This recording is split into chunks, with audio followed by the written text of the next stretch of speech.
El libro de Hechos, capítulo 1, versículo 6 al versículo 8. Dice lo siguiente: entonces los que se habían reunido le preguntaron diciendo: Señor, ¿restaurarás el reino a Israel en este tiempo?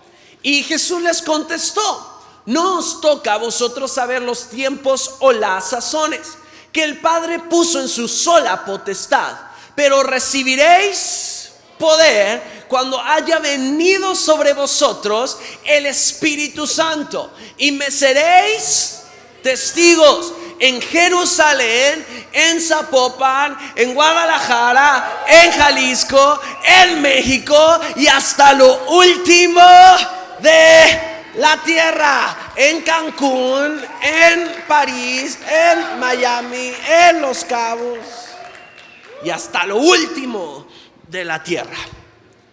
Apreciando la ascensión de Jesús al Padre, al cielo, en uno de los escenarios más increíbles y personales para Jesús, increíbles en la historia, personales para Jesús.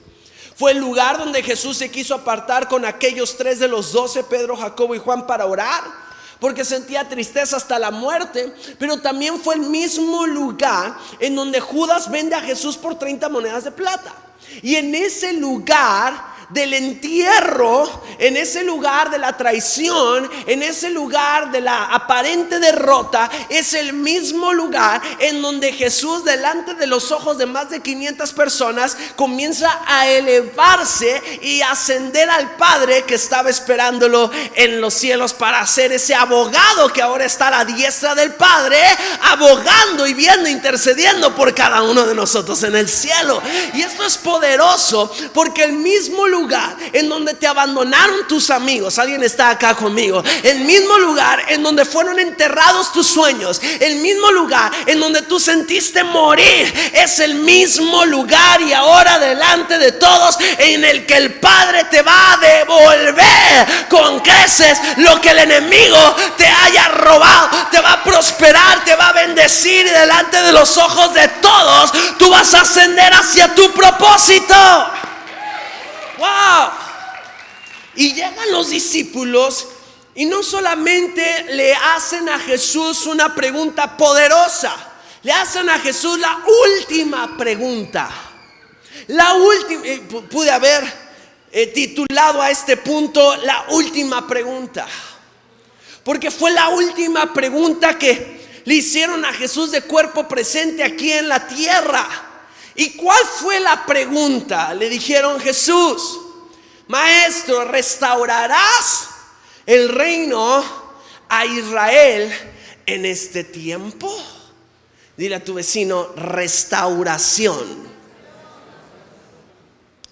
¿Cuál sería tú la pregunta que le harías a Jesús si esta fuera tu última oportunidad?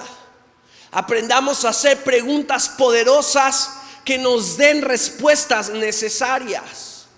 Aprendamos a tener conversaciones con otros a través de las preguntas. Seamos tardos para hablar y tempranos para oír, porque el que habla mucho es necio, pero el que escucha es una persona sabia. Dile a tu vecino: eso está bueno. Y no lo digo por las mujeres que hablan más de 2000 palabras por minuto. Tú no digas nada, mamá, porque nunca me compraste eso que volaba ahí en casa. Ahora, la inquietud sobre el reino era porque los últimos 40 días que Jesús anduvo entre ellos, se la pasó hablándole a sus discípulos sobre el reino. Entonces ellos tenían la idea de un rey que iba a venir a librarlos del dominio de los romanos, y con una espada y sangre y tiradero y toda la cosa, pero resulta ser que no. Es un rey completamente distinto. El reino está dentro de nosotros, pero se la pasa hablándole sobre el reino, sobre restaurar el reino. La gente dice: la Biblia es muy difícil de leerse. En realidad es sencillo, es fácil entender el propósito de la Biblia y la historia de Dios y su creación, creador y creación, y se trata de restauración. Se trata de Génesis, Apocalipsis, de Dios recuperando lo perdido. Restauración es volver a las cosas a su estado original. Una de las cosas que trae la plenitud en este 2020 es una restauración total, que lo que Dios comenzó en el 2019, en el 2020 se va a perfeccionar y será en su totalidad. Alguien diga amén a eso. Ahora, un significado de reino, ya se los había enseñado antes, es el agente de Dios, el pueblo de Dios, en el lugar de Dios, bajo el gobierno de Dios. Diga, la gente de Dios, en el lugar de Dios, bajo el gobierno de Dios. Pero otro significado resumido y práctico, más corto del reino, es evangelio. Y evangelio significa buenas noticias. ¿Tú conoces a gente que siempre está predispuesta a las malas noticias? Y no nos salgamos en carretera porque hay muchos accidentes y toman decisiones basadas en malas noticias. Les gusta ver los noticieros, leer el periódico, no nada más para informarse o enterarse de las muchas cosas que suceden, sino su inseguridad también se alimenta de las malas noticias. Una persona predispuesta a las malas noticias siempre tomará decisiones basado en su inseguridad. Pero la inseguridad es ausencia de confianza.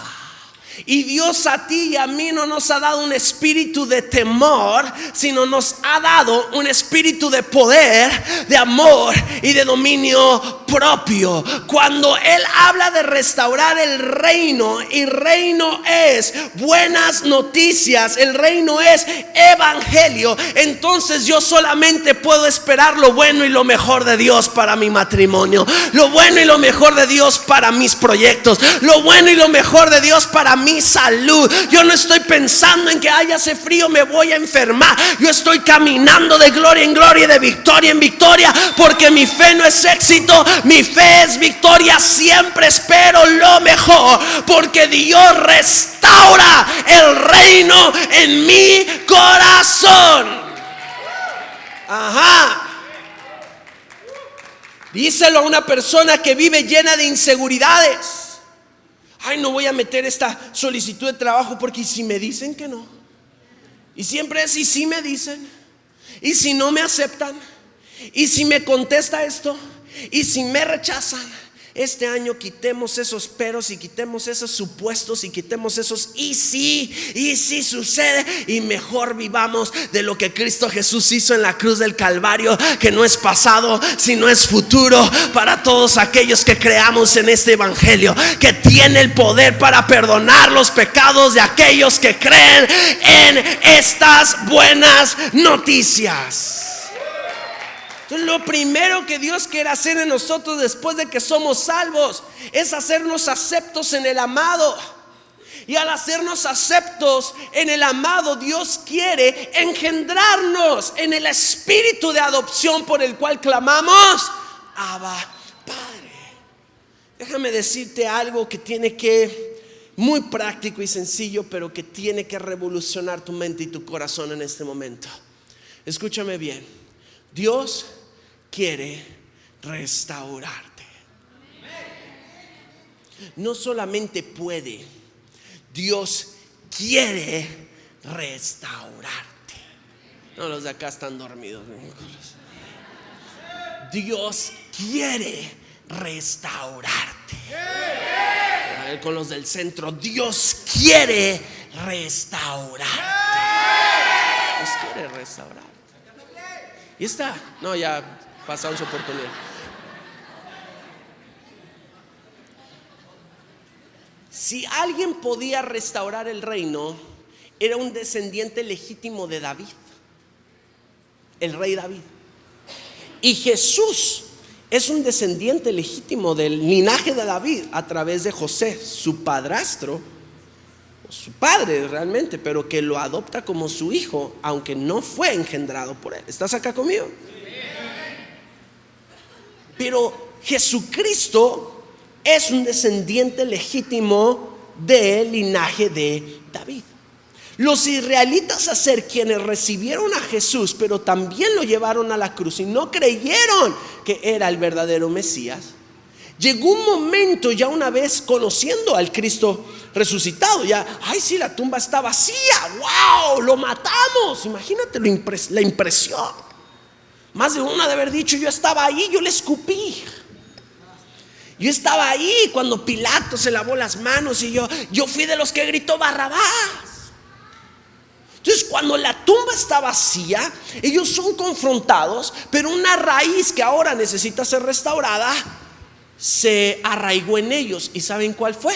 La raíz de sentirse indignos del reino. ¿Estás acá conmigo? Porque yo no fui de los que lo reconocieron, entonces me siento indigno. Pablo se levanta predicando a los que se sentían indignos, porque estaban los judíos que sí reconocieron a Jesús, los judíos que no reconocieron a Jesús nunca, pero estaban los no judíos, que eran los gentiles. Y Pablo se levanta en el Evangelio de Romanos, que es una carta a la iglesia en Roma fascinante. Todos los que conocemos a Cristo debemos de leer los 18 capítulos del libro de Romanos. Y Pablo se levanta y dice en el capítulo 11, versículo 1, escuchen: digo pues, ¿ha desechado Dios a iglesia el vergel?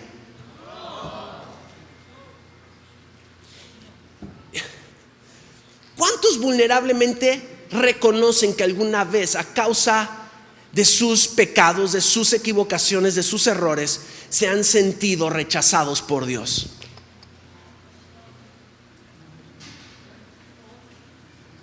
Cada uno de nosotros, creo, luchamos con esa área todos los días de nuestra vida, porque todos tenemos, ya lo he dicho antes, un grado de inseguridad en nuestra vida.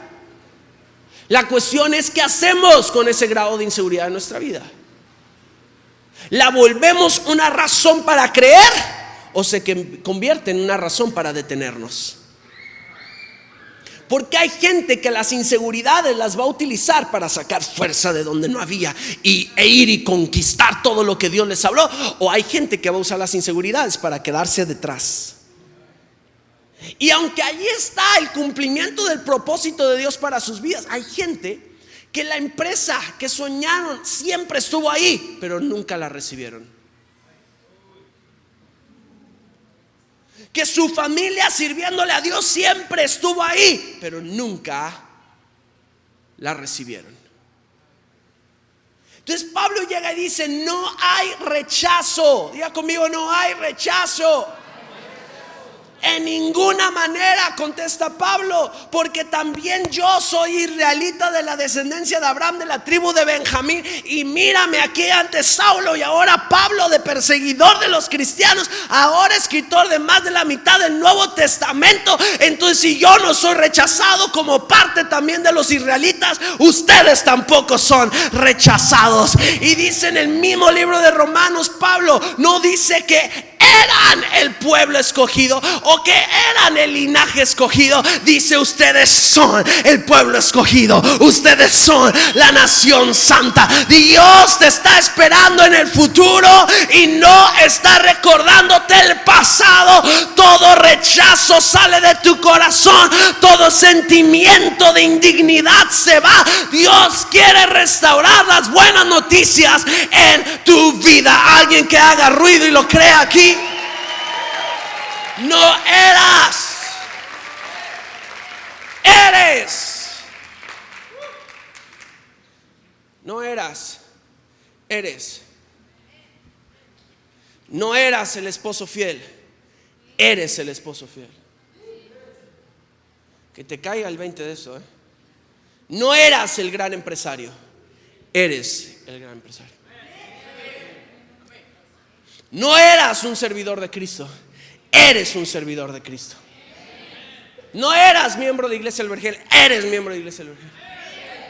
Porque en algún punto de la línea de la vida, de tu historia, quiso venir el enemigo a decirte: eras, y vive de las glorias pasadas. Imagínate cómo estaba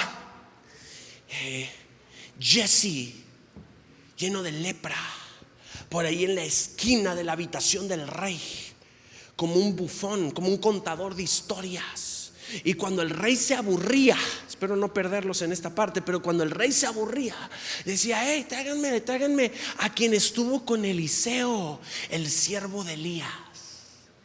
Y se paraba aquel, y yo creo que sus 5 minutos de vida en la semana, en el mes, era cuando Jesse comenzaba a platicar de las cosas, de las hazañas que Eliseo y Elías habían hecho a través de Dios en sus vidas, de cómo se resucitaron los muertos, de cómo fue ascendido en aquel carro del fuego. Y de repente, cuando el rey ya se cansaba de escuchar, decía: listo, ya. Y Jesse se iba lleno de lepra por ahí, otra vez en la esquina, en las obscuridades, en el anonimato. Y Dios no quiere hacerte un contador de historias. Dios quiere hacerte un protagonista de las historias. No eras, tú eres. No eras, tú eres. 3 me están escuchando acá. No eras, tú eres. No tuviste, tú tienes. Que yo tuve alguna vez la oportunidad. No tuviste, tú tienes. Diga: tiempo y sazón. Más fuerte: tiempo y sazón. Y es que Dios necesita desafiar tu fe y necesita formar tu carácter para que tú entres en un 2020 de plenitud. La fe te puede meter al tiempo, pero solo el carácter dice cuando está sazonado para el cumplimiento del propósito de Dios en tu vida. Diga: tiempo y sazón. Por la fe tú creíste en Cristo Jesús y fuiste salvo a través de la fe. Por la fe, la gracia, por misericordia eres justificado mediante la fe en Cristo Jesús. Pero el carácter es el que te va a hacer permanecer hasta el final de los tiempos. Y el que permanece hasta el final, este será salvo. Por la fe entraste por esas puertas, pero por el carácter te quedas. Por la fe le dijiste a tu marido, a tu esposa en el altar: sí, para toda la vida, en las buenas y en las malas. Y ahí todo era color de rosas, no había problemas. No había calzones tirados en el baño. Pero por el carácter, no por haber creído, sino por el carácter de permanecer, es que ustedes podrán estar todos los días de su vida hasta que la muerte los separe. Por la fe tú llegas, pero por el carácter te quedas. Por la fe yo entré a mi 2020, pero por el carácter lo voy a terminar. Por la fe entré a crecer, pero por el carácter voy al lanzamiento de líderes. Por la fe empecé a ir a un grupo Vergé, pero por el carácter voy a ser constante para crear disciplina y entonces tener ritmo que me lleve a ser productivo. Diga: fe y carácter. Por la fe di mis primicias, pero por carácter voy a esperar el tiempo necesario para que lo que sembré lo pueda cosechar. En un mes, cuando no vea la cosecha, no voy a decir: esa siembra no sirvió de nada, me engañaron, me mintieron, soy indigno. No, recuerdo la palabra restauración, recuerdo la palabra evangelio, recuerdo la palabra buenas noticias, y sé que aunque todavía no lo vea, voy a seguir creyendo en que va a llegar. Dios está obrando aunque yo no lo pueda ver. Fe y carácter. Por la fe me emociono, pero por el carácter paso de las palabras a los hechos. Gente que nada más habla, iglesias que solo dicen, pero en Iglesia El Vergel hay personas que hacen, porque la fe sin obras es una fe muerta. Así que el que solamente tiene fe pero no tiene carácter, tiene una fe que no le sirve para nada. Parecen caballos, ¿verdad? Que solamente para el arranque, pero ya después desbocados, pero ya después no tienen gasolina. Porque el carácter es el que te da el mantenimiento, constancia. Nadie va a recordar qué tan rápido lo hiciste. Todo el mundo va a recordar que también lo hiciste. Diga carácter. Diga conmigo carácter.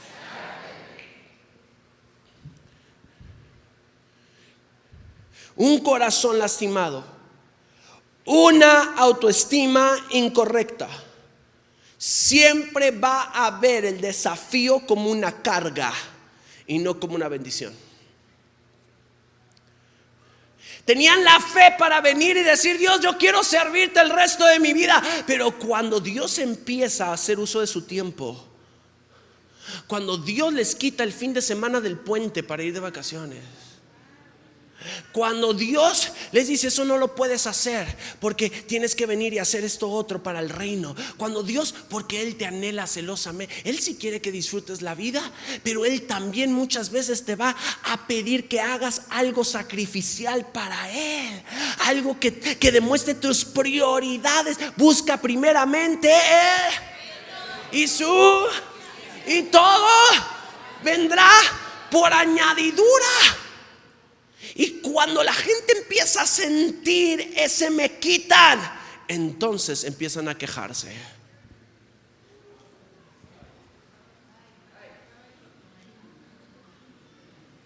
Y algunos no solo se quejan contra el pastor o el líder o la iglesia, se quejan contra Dios. El reino no es una carga, es una bendición. Así que la próxima vez que Dios te pide que tú camines la milla extra, tú no lo vas a ver como una carga, tú lo vas a ver como una añadidura. Y vas a decir: cuando yo camino una milla extra, soy más como Jesús. Cuando yo hago más de lo que me piden, yo tengo carácter, y por el carácter yo voy a ser digno de las bendiciones que el Padre tiene para mi vida. Alguien que aplauda, diga amén y lo crea. La fe no es suficiente, necesitas carácter.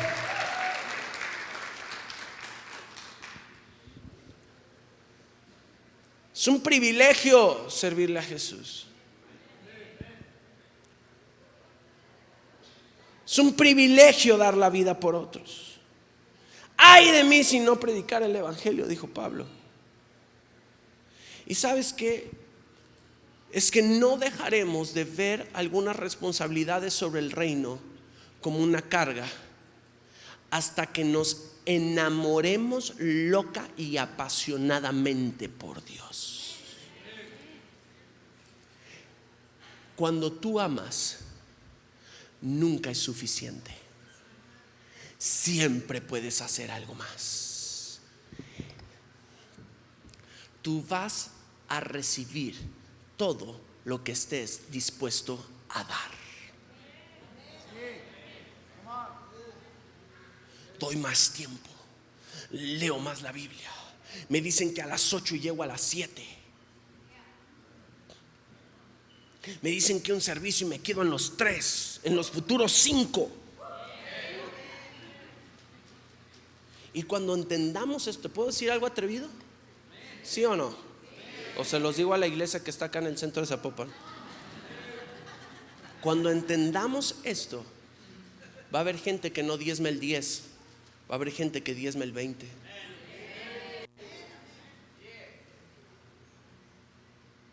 Cuando tú entiendas que vas a recibir solo lo que estés dispuesto a dar. ¿Cómo puedo amar a Jesús con esta locura? Recibiendo su amor por mí, que desde antes de la fundación del mundo, que desde antes que me conociera.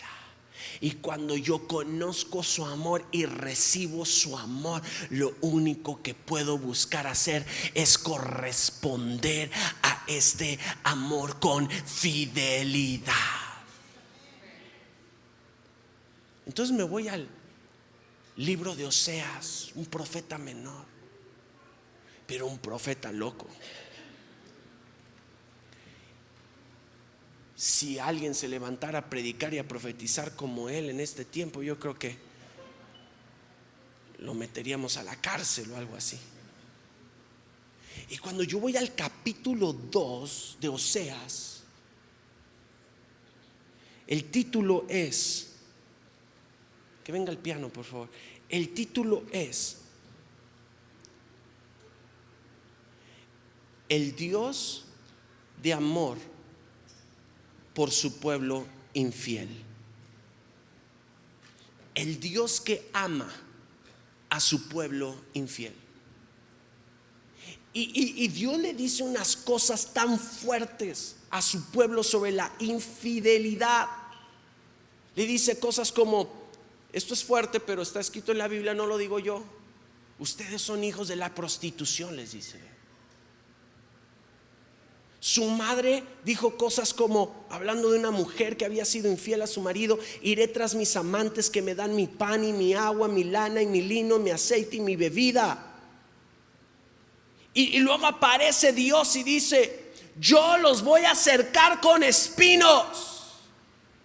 Ustedes no van a encontrar el camino para obligarlos. Quiero que escuches esta palabra: obligarte.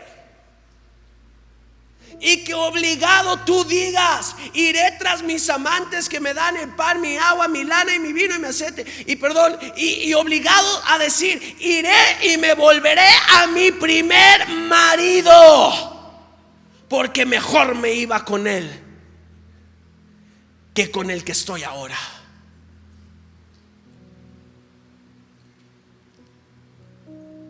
Y la cuestión del Pentecostés como una celebración del Espíritu Santo es que entraron a aquel lugar alto, una casa de alguien en un lugar alto llamado aposento alto, más de 300 personas. Pero tras 40 días y 40 noches solamente quedaron 120. La pregunta es: ¿qué faltó con todos los demás? ¿Les faltó?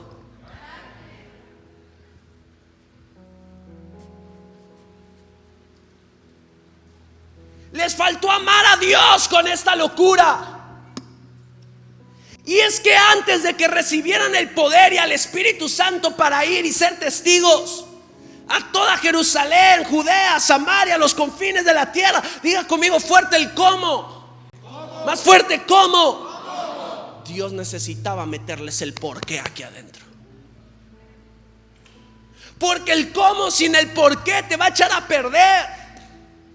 Es como la unción sin carácter, es corrupción. Ahora diga: unción es la manifestación de la fe y del carácter. Úngeme. Si Dios dice: te quiero ungir, pero te tengo que meter el porqué. Porque no solo quiero que tengas fe, quiero que tengas el carácter para sostenerte. Y por el carácter los 120 se quedaron hasta el final, hasta después de esos 40 días y 40 noches que vino sobre ellos el Espíritu Santo. Diga conmigo: el Espíritu Santo. Y ellos empezaron a hablar en nuevas lenguas. Y entonces recibieron el poder para hacer, el poder para promover, el poder para emprender, el poder para ser testigos, el poder para fundar esta primera iglesia de Jesucristo en la tierra, después de haber sido probados en su carácter, no antes. Y estoy seguro que tú viniste con fe a depositar tus primicias, pero ahora Dios te quiere meter en un proceso de carácter. No nos gustó eso, pero lo necesitamos. ¿Y por qué? ¿Por qué de 300 solo 120? Porque los demás se desesperaron en el proceso.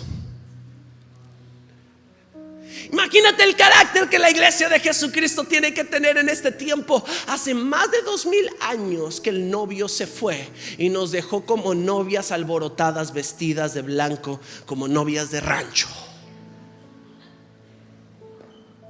Porque somos su novia, la novia de Cristo. Y Jesucristo dijo: me voy a ir, les voy a dejar el Espíritu Santo, pero voy a volver. Y ese volver pues ya se hizo mucho, ¿verdad? Como el que dijo: ahorita voy a la tienda, y nunca regresó. Y la cuestión es que lo único que nos va a hacer a nosotros como la novia de Cristo permanecer a través de los tiempos, 2000 años, y todavía no llega, y todavía le falta, es cuánto lo amamos.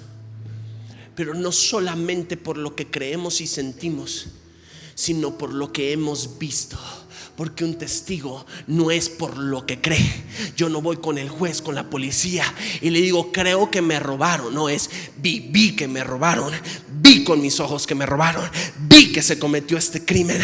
Dios no quiere que tú seas testigo por lo que crees o por lo que sientes, sino que seas testigo por lo que has vivido personalmente. Entonces lo vas a amar, y a quien ama verdaderamente no le cuesta trabajo esperar, no le cuesta trabajo ser fiel. Así que se quedaron 120 porque fueron los fieles. Se van a quedar este año los que sean fieles. Los que sean fieles van a llegar a diciembre y van a cosechar lo que sembraste. ¿Me están escuchando aquí?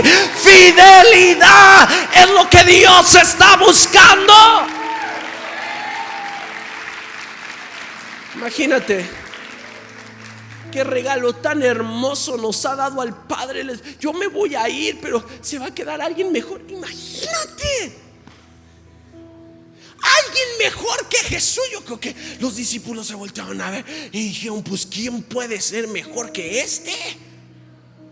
Lo vimos caminar sobre el agua, levantar a Lázaro, sanar a la hija de aquel miembro del ejército, soldado, a la distancia, comer en la mesa de Zaqueo, perdonarle los pecados a aquella mujer adúltera. Como alguien, dice un exagerado, ¿verdad, Juan? Dice, pues ni todos los libros de este mundo alcanzarían para contar los milagros que Jesús hizo. Imagínate, pero hay alguien mejor que Él aquí en la tierra para ti y para mí, y se llama Espíritu Santo de Dios. Este es mi consolador, este es el que me recuerda lo que olvido, este es mi ayudador, este es el que me hace testigo, es el que me da el poder. Él no me ha dado un espíritu de poder, sino de amor, de temor, sino de poder, de amor y de dominio propio. Poder, poder, poder, poder, poder. Alguien grite poder, alguien grite potencia. Pero no lo dice la Biblia, lo digo yo. Bueno, lo dice con otras palabras. Es un regalo que el ser humano no ha sabido valorar, porque es por gracia y no por obras. El mismo Pablo dijo, no puede ser por obras, porque si no yo me gloriaría. Imagínate, debes de hacer estas 100 cosas para recibir al Espíritu Santo. Y ahí nos ves a todos haciendo esas 100 cosas. Y cuando llegaras a esas 100 cosas, 613 mandamientos que cumplieras así, como la ley lo dictaba, entonces eres digno. Imposible. Entonces viene el Espíritu Santo, viene Jesús a través de su muerte y resurrección a hacer posible lo imposible. Y el ser humano no sabe valorar eso, porque por fe recibimos al Espíritu Santo, pasamos al frente, gritamos, damos nuestras primicias, vivimos un fin de semana increíble hace 8 días, pero por falta de carácter se nos olvida así. Dicen, el que rápido se llena, rápido se vacía. Y como no hay carácter para terminar de leer el libro que te compraste ese fin de semana, yo espero que ya lo hayas terminado. Como no hay carácter para seguir ayunando y orando, los primeros 21 días del año fueron los únicos de todo el 2020 que ayunas.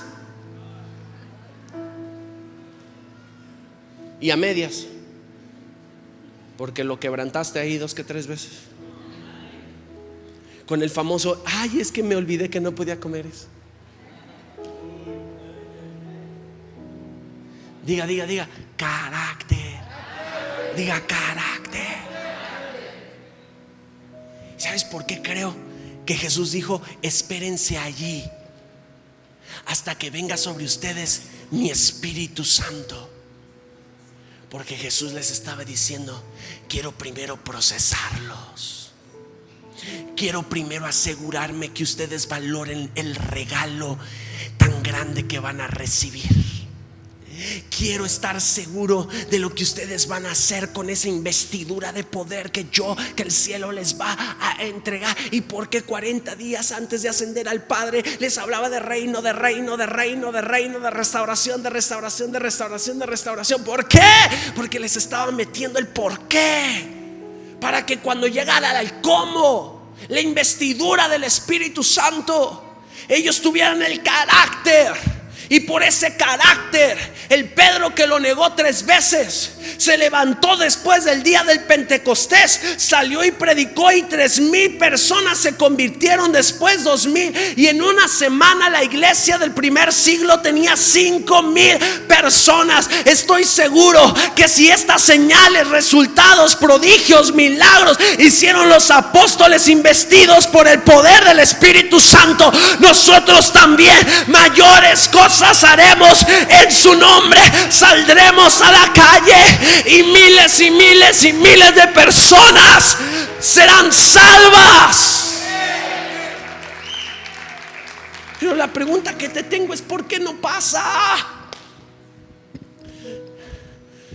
¿Por qué siempre con el si me alcanza? ¿Por qué siempre con una limitante? Y es que los límites te los has puesto tú, porque los límites los ponen tus excusas. Lo tenía que decir.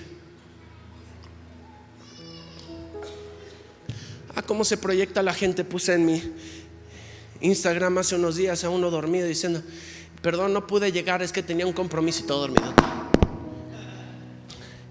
No, hombre, como 40 gentes riéndose ahí, diciendo: ay, sí, pastor, es cierto.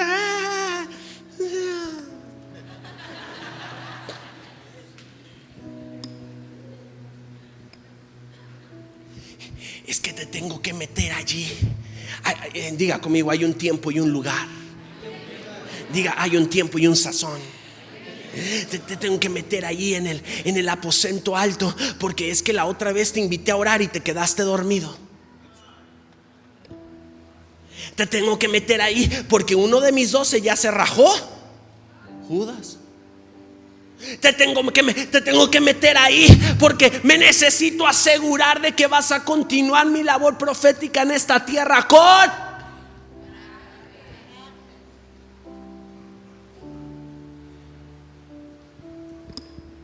Entonces el aposento alto no solamente es un lugar. Todo el mundo hablamos del final de los 40 días y 40 noches. Nadie habla de lo que pasó entre los 40 días y las 40 noches.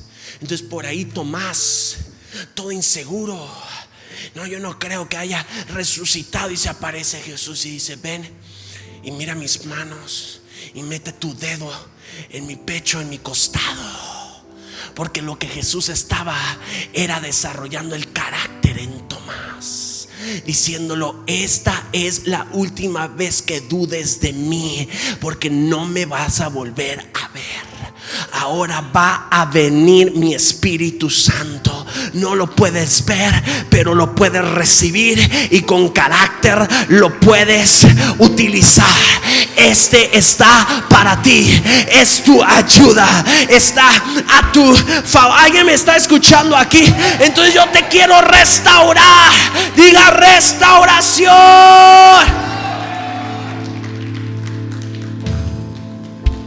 Entonces vemos a Dios diciéndole a esta mujer: yo te voy a cerrar el camino con espinos. Porque los que nos alejamos de Dios somos nosotros. Dios no se aleja de nosotros. Pero yo siento a Dios diciendo, como alguien que ama al infiel: no te alejes demasiado, por favor. Si ya uno anda por allá con el zapateado y la chela y don Chelo y don... Pero llega Jesús, el Espíritu de Dios, y te pone un cerco de espinos y te dice: de aquí no te pases. Entonces la gente dice: híjoles, troné este negocio, el enemigo me robó. No, ¿cuál enemigo te robó? El Espíritu Santo te protegió para que no te alejaras más y más y más y más. Entonces tú andas por acá y ¡pum!, una enfermedad. Pero esa enfermedad es para que te quedes quieto, hombre. Porque si sigues como vas, te vas a perder por completo. Entonces Dios es paciente, pero tiene límites. Y puede llegar un día en el que quedes a tu propia concupiscencia, ya tus raíces, tu conciencia ya no funciona igual, fue corrompida. ¿Estás acá conmigo? Te voy a rodear con espinos para obligarte. Yo quiero que digas esta palabra conmigo: obligarte. Levanta tus dos manos al cielo, porque yo veo al Espíritu Santo de Dios obligando a más de uno a regresar a sus caminos, obligando a más de uno a meterse más con Él, obligando a más de uno a venir y a cumplir con lo que prometió, obligando a más de uno, diciéndole que mi amor te atraiga, mi amor te obligue. Yo quiero obligarte con amor a estar cerca de mí, que tú digas: me voy a volver con mi primer amigo, mi primer marido, con mi Dios, con quien me bendijo, porque me iba mejor con Él que con el que estoy ahorita. Algo está pasando aquí, algo está cayendo, algo está descendiendo aquí. Oh, te voy a acercar con espinos. Te voy a acercar con espinos. Te voy a cerrar el paso. Y cuando eso suceda, no te quejes. Cuando eso suceda, siéntete el ser más amado de la tierra, porque el Padre que ama a su pueblo infiel te está protegiendo.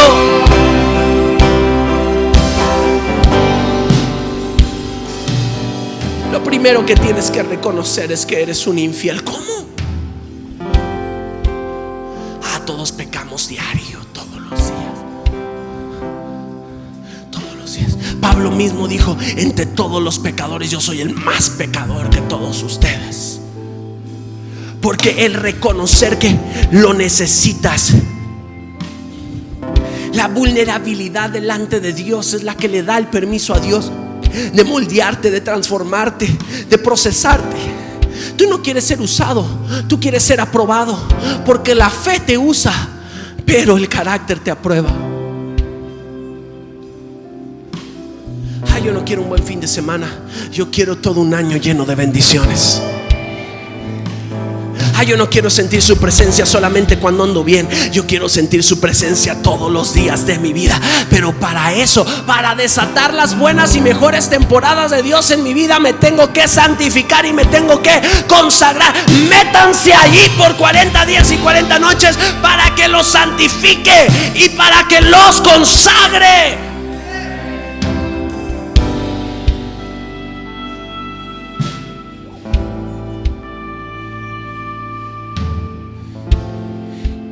Y en el versículo 1 del capítulo 2 del libro del profeta Oseas dice: decid a vuestros hermanos a mí. Diga conmigo: pueblo mío. Y después dice: a vuestras hermanas Ruama. Diga: compadecida. Grábate esta palabra, diga: compadecida.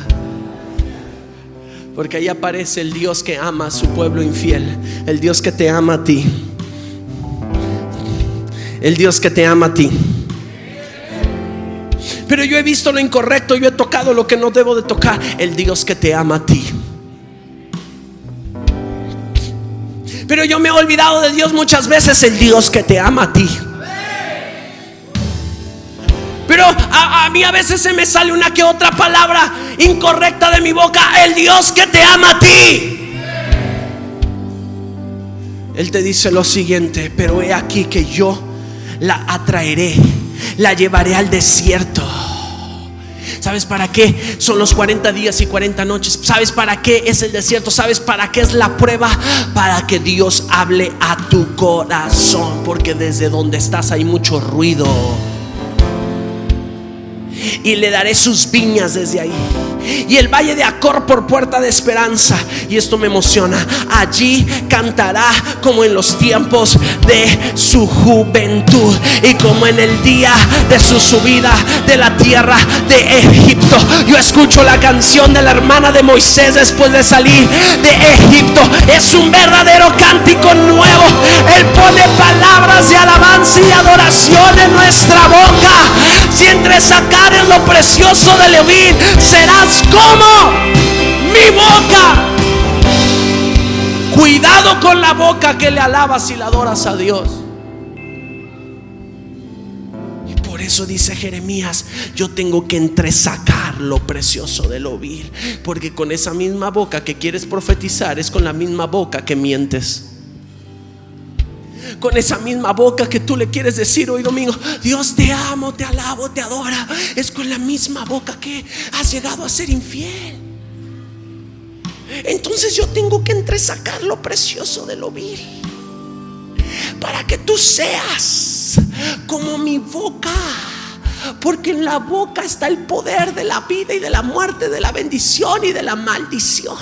Y si tu boca es santificada y consagrada por Dios, en Dios, para Dios, imagínate a través de ella todas las buenas noticias que tú vas a poder hablar, todo aquello que tú vas a poder atar en los cielos y que se te ate en la tierra, desatar en los cielos y se desate en la tierra. Vas a poder declarar palabras de vida, de resurrección, y que algo poderoso suceda, porque tu boca ha sido santificada por Dios. Santificar tus manos, santificar tus pies. En aquel tiempo, dice Jehová, me llamarás Ishi. Yo quiero que grites conmigo: Ishi. Más fuerte: Ishi. Ya no me llamarás Baali. Ay, es que a veces confundimos a Dios con los dioses de este mundo, y eso es idolatría. Idolatría es que alguien o algo ocupe el lugar en tu corazón que le pertenece a Dios. ¿Alguien siente a Dios hablando acá? No, ¿alguien siente a Dios hablando acá? Entonces dice Dios: no me confundas que yo no soy así. No me confundas que yo no soy ese. Casi está diciendo: no me confundas que no somos iguales. Ya no me llamarás dioses ajenos. Ya no me llamarás inconstancia. Ya no me llamarás pecado. Ya no me llamarás infidelidad. Ya no me llamarás Baal. Ahora me vas a llamar Ishi. Tú eres mi Ruama compadecida, y yo soy tu Ishi. Soy tu marido legítimo, tu verdadero Dios. Quitaré de tu boca los nombres de los Baales y nunca más los vas a mencionar. Tu verdadero marido está aquí, y Él te recupera, y Él te restaura, y Él pone una nueva canción en tu boca. Te mete al Pentecostés, a la celebración del Espíritu Santo, a forjar tu carácter para que recibas su regalo. El tiempo, la sazón. Él viene a devolverte el trigo a su tiempo. Él vino a tu sazón. Lo que se te había quitado se te va a devolver. Alguien que lo reciba aquí. El grano está en su sazón, y entonces llega el tiempo de la cosecha. Esta es tu hora. Esta es tu sazón.